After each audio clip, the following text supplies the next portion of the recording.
తాను కష్టపడి చేశాడు ఆయన. ఈ ప్రకృతిని ఎలా చేశాడు? కష్టపడ్డాడు. దేవుడు కష్టపడ్డా? దేవుడికి కష్టం తెలుసా అని మీ అనుమానాలు ఉండొచ్చు. విశ్రాంతి కష్టపడేవాడికా, కష్టం లేనివాడికా?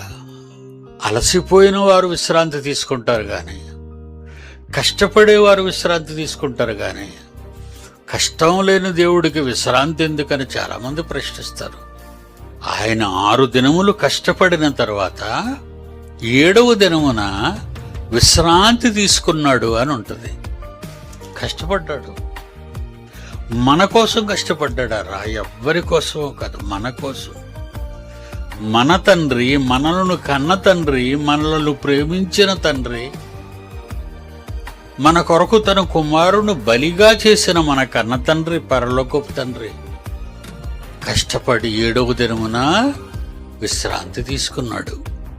కష్టమైనా సహిస్తాడు, జగములైనా సృజిస్తాడు. ప్రేమతో నిన్ను కన్నాడు, నువ్వు దాటిపోవద్దని.